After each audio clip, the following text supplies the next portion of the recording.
What's going on? This is Yancey, author and producer of the This Is Why series. Make sure you go now and subscribe to my website, www.newfacemanagement.org. This is why you go to college. Face Entertainment. New Face Family. New Face Family. This is why you go to college. New Face Entertainment.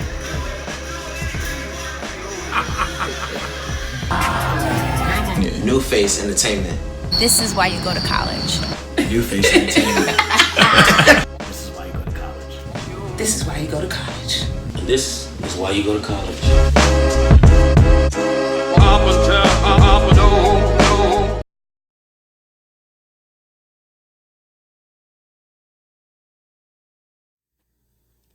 Hello, my name is Crystal Neal Parker, a Hampton University alum, class of 2007, from Chicago, Illinois.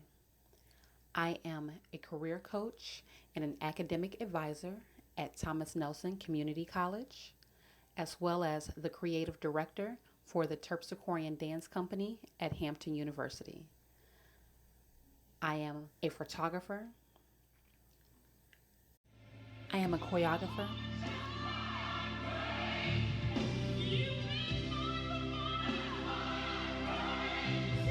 A dancer,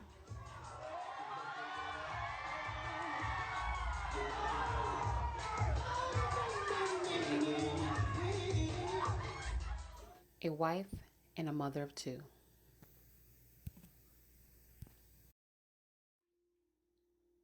I am very appreciative to have been a part of New Face Entertainment. When I was a member, I was secretary, collected money at the front door of events, and had my own street team. But when given the chance to create the New Face Beauty Calendar is what I remember most. I loved working behind the scenes and conceptualizing my own vision. That opportunity made me realize that I could take my gifts of organization, dance, event planning, and photography to another level. I turned it from a hobby to a career. My advice to high schoolers and college students would be to find a way to monetize what you love. Tap into the gifts that you already have and know that you can have success without limitations.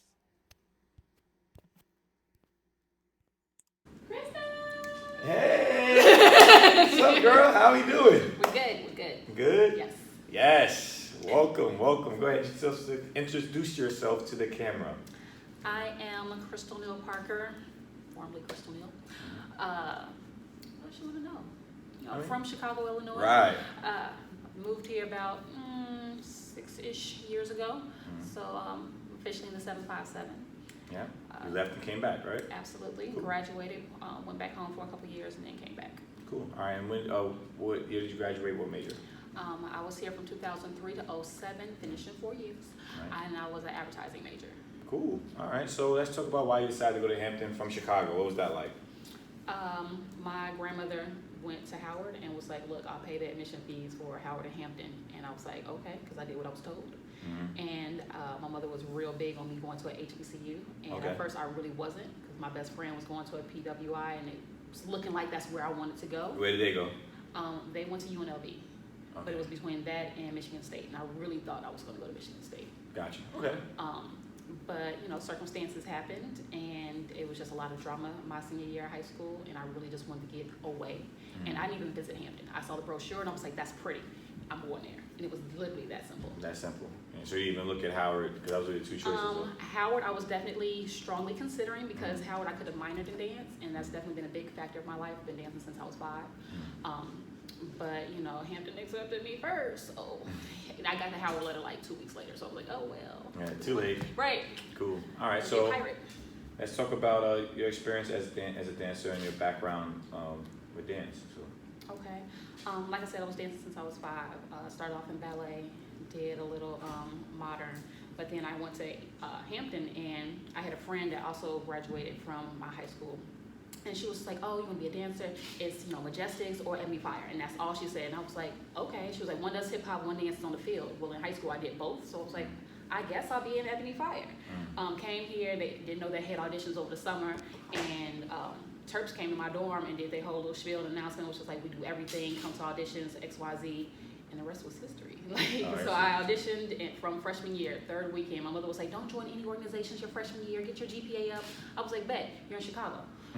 You can't do anything, I'm grown now. Yeah. And by the third week, I was in Terps. And definitely my freshman year, I was engulfed in that. And then sophomore year, took on as far as more responsibility, being officers, became an SRT member, joined New Face. Right. Had a job, so I was definitely active. Okay, and what do you do now as far as with the Terps? So right now I am the creative director. I've been so for a couple of years now. Essentially helping them with choreography, everything behind the scenes, getting their trips and requisitions together, as far as all the performances, as far as finance is concerned, making sure all of their, everything's paid for, as far as costumes and whatnot, travel concerns. And it's a lot of work as far as dealing with, 30 plus girls sometimes, and all that comes with that, getting schedules and just working around Hampton's schedule, just trying to make sure that we abide by all these new rules. Right. But it's definitely been great as far as watching the growth of the company, seeing how I was a member first, and then watching it matriculate the way it has. Right, and then as far as Terps go, I mean, that does look like something that you would do, because when you were in undergrad, you did a lot of things like that, and I know I look to you as being the spokesperson when I needed something for the Terps to do, whether it be with New Face, with You Got Served and doing a dance at an intermission, Right. or as an alpha, doing different choreography for our pageant. So just talk about that on your side and what that was like as a student putting that stuff together.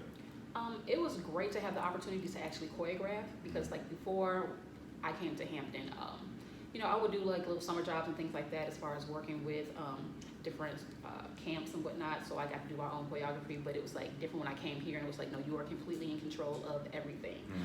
And it was definitely refreshing when you was like, yo, I need somebody to do X, Y, Z, and then bring it to the company saying, this is what needs to be done, this is the time frame, this is how we're dancing, this is the theme they're looking for. And the same thing when it came to either alphas or whether it was something New Face related. So it was great when we needed something as far as like a DJ or something for one of our events. It was just like, look, we did you a favor, and now we need you to come, host our event or something like that. So it was definitely a great working relationship, and having that. And I never ever had to worry about selling Terp tickets. It was like nothing. It was like we had to sell 10 tickets every semester, and I was like, I don't sell tickets. I just let them know I got 10. They give me the money, and I keep it moving. Like I was never that person that had to push and sell tickets, because it was like, I got family. Like they don't buy tickets because they support. Right. So it was great. Cool. All right. So let's just talk about your experience with New Face from your sophomore year on, and then how you, I guess, moved up in rank, as they would say. Okay. Sophomore year, met you in the student center where the little microwaves are, across from Chick-fil-A, and it was like everybody knew Yancy. And I was like, well, I see them around. So I feel like I was real cocky, probably said something real slick, like, I'm pretty sure you need me. I'm pretty sure you gave me a smart ass comment. And I was on the street team, and he was just like, yo, you might be useful. And just passed out flyers. I remember getting yelled at a lot, because I apparently, we go to ODU and NSU, and I didn't blend in. I didn't know how to look non-HU and what that meant. But I tried. I tried to be Hamptonian myself. Didn't really work. Try to blend in with the crowds. I tried to blend in. Yeah, so after my first year with New Face, being on the street team, started working the front door, and it was by happenstance. It wasn't like I was asked or anything like that. It was like I did it one night, and then it was like just kept happening. And then after that, it was like an official job, like put money in paid your pocket for, too, yeah. and I appreciated that. I needed that money. Yeah, some like I people ate need off of that money. Yeah. And also that year, as far as becoming your official secretary, you wrote everything on paper, like everything. Like I it was still scratched do. out and scripted. Yeah, I know. And I was like, you can put this all on an Excel spreadsheet and make this a lot easier. And so, yeah, as far as I remember starting off, we had like 40 people in a meeting, taking attendance to like 120 people in S&T. And it was like, okay, attendance is about to take all day. Just trying to make sure, like, I wouldn't even call it anymore. I would just look down rows and be hidden, hey, they're here, they got it. And that was cool. And at the end, I know when you were disseminating like street teams and things like that, I want to say I might have had one, but I don't really remember. I know I was you under and Nikki, Maya. yeah, I think you I mean, it doesn't matter. But I think you had one with Maya at first, and then you and Nikki became above. You were running the teams, making sure that the captains were doing their job. So y'all were like right there. Yeah, as far as more administrative work, like I feel like that's my gift as far as organization. I'm good at that. Cool. So like behind the scenes, it wasn't really a problem, and I definitely appreciated. You gave me an opportunity. I came to you, it was just like, yo, I got an idea. I was like, I want to shoot a New Face beauty calendar, and I was like, what if we linked it to a party? So I was like, if we had a skating rink, girl of the week, and then we had somebody for Mardi Gras, and then we had somebody for each party. Right.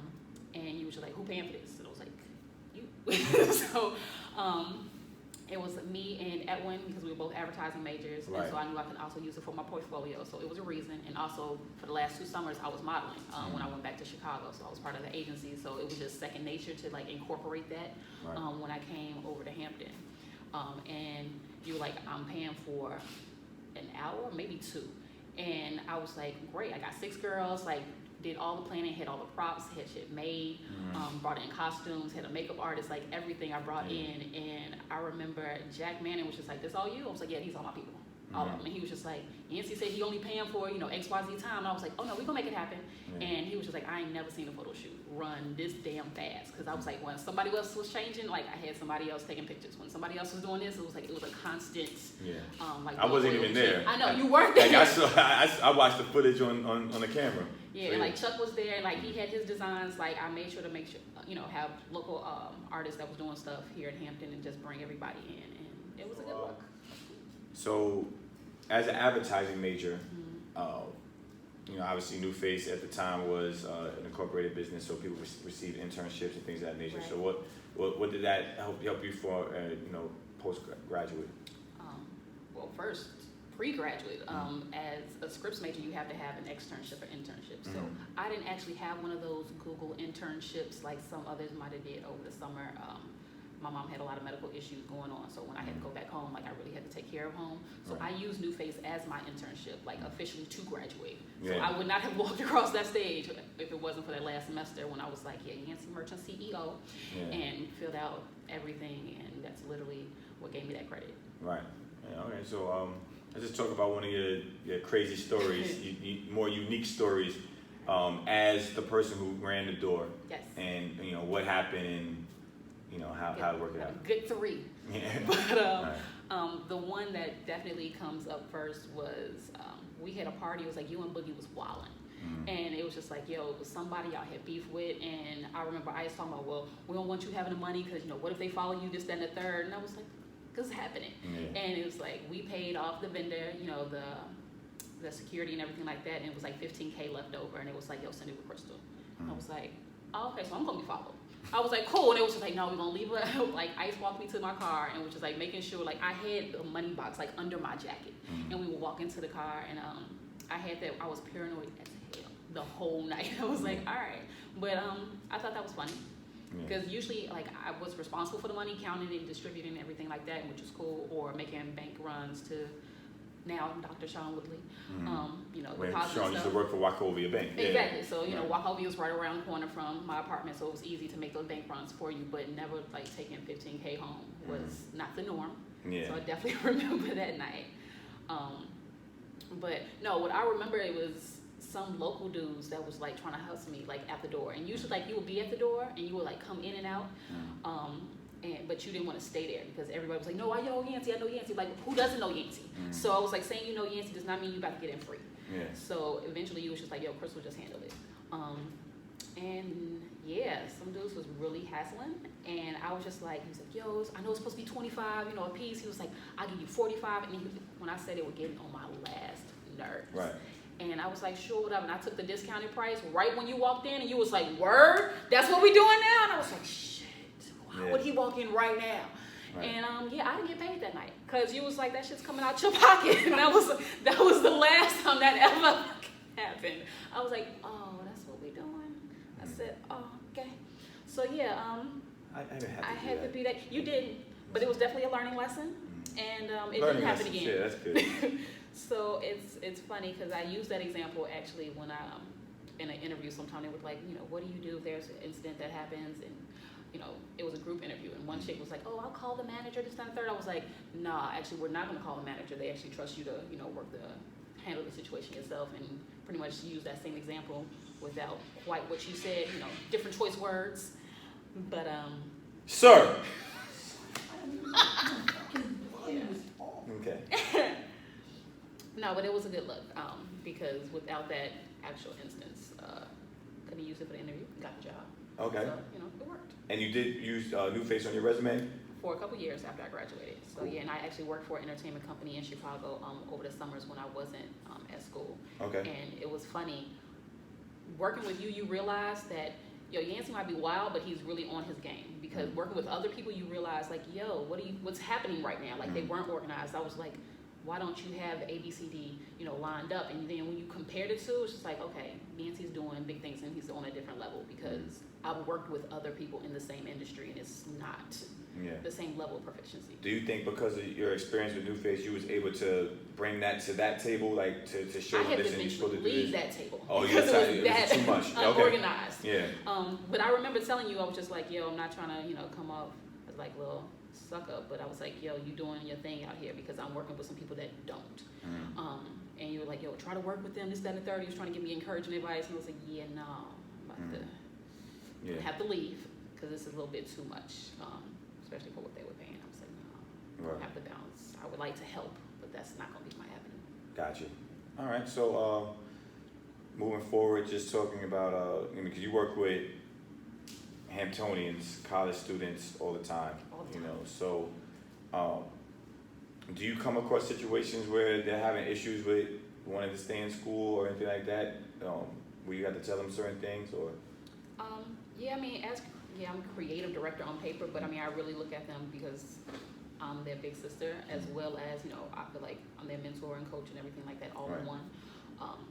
Between, tuition issues with, every race increasing every year is one issue, but just the dynamic has definitely changed as far as socially here, and as far as some of the issues that they're dealing with, it's just different than what it was when we were in school. Like, we didn't have to deal with everybody being on the phone and having these Snapchat videos and talking about each other, like how fast stuff travels. Where before it was like you was at a party, you was being flagrant, nobody knows. But now everybody got footage and people want to share, and it's just like people really taking that to heart and getting really emotional and bringing that into practice. Sometimes we have to, have those sidebar conversations.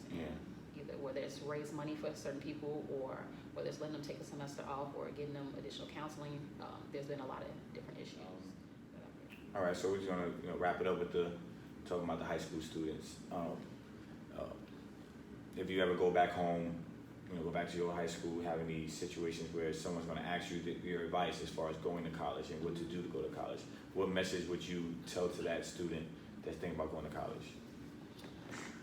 Okay, the message I would have for students who are thinking about going to college, I want you to kind of have a direction of what you want to do.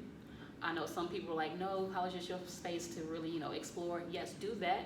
But if you are not ready, if you were that student in college or in high school that was like, look, I got that 1.7 and just skated by for graduation, try community college, something else. Do a 2-for-2 situation where it's like, get your associates and then go to a 4-year. Because college is expensive. Don't be this person in debt, wasting your time and your money. But most importantly, I would say, I still want you to go to college and get that experience, because your network truly determines your net worth. So I know what's important to me, and when I need somebody, whether it's in film or in dance or with finances, marketing, whatever it may be, I have somebody that I can pick up the phone and call. And I think that college made that invaluable. So make sure that you're networking and you have a circle of people around you, not just that's in one clique, that you're really reaching out to.